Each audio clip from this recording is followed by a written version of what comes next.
nervous, I have nothing to say, I will try to read. This is called Porn Mallow. There was another pornographic picture caught up in the branches of her mallow. She tweezed the photo out using her thumb and forefinger, curling her lips in disgust. A shudder of revulsion accompanied her as she quickly fairy-stepped her way across the front garden and back inside. A winter chill sliced through the mellow autumn light, making it cooler than it appeared. Warm indoors, central heating up to 21. Toasty. She pumped liquid soap into her reddened palms. She'd dropped it into her recycling box. It had been automatic to put it there. It was paper, ergo it had to go in the green box. Now worry puffed its way into her. What if the recycling men thought it was hers? Should she take it out and put it in the food rubbish? Would they even notice? Joyce decided to leave it where it was, loath to touch it again. Twisting in the duvet covers, tepid thoughts dripped like water torture. It was the man next door leaving the photographs. She really had to get a spare key cut. Her brush was on the floor behind the dressing table. Carrots don't help you see in the dark, and too many can turn you orange.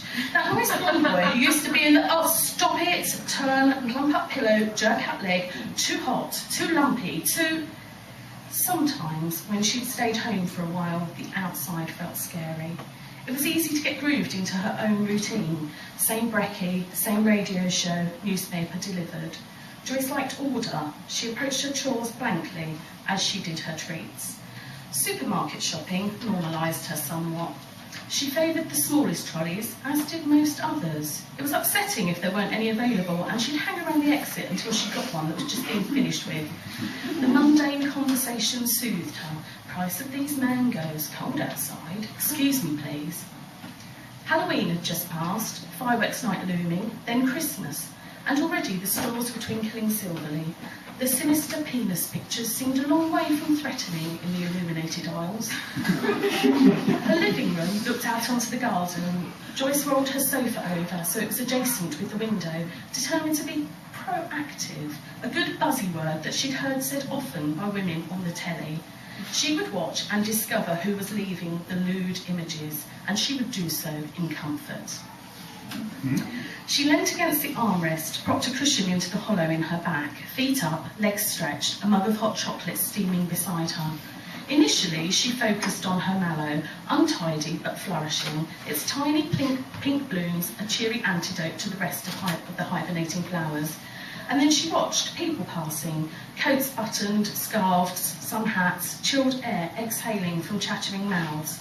They carried briefcases, satchels, sports bags, carriers, handbags, all transporting things from one place to another. Cars, headlights and motors, occasionally music, cats, a few dogs being walked.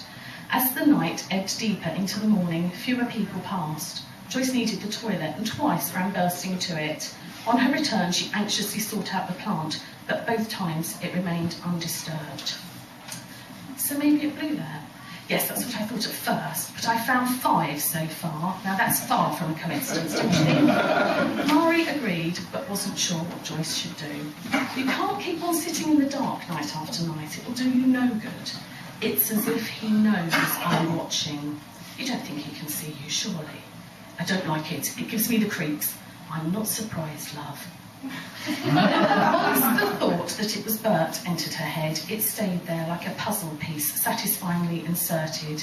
He lived 2 doors away, a widow with dark, stained trousers. The scent of pipe tobacco stalely surrounded him, and now Joyce supposed the aura of masturbation to come to him.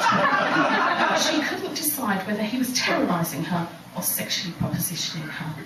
Mucky bastard. She had 3 bookcases, each lined with books higgledy-piggledy stacked sideways and lengthways.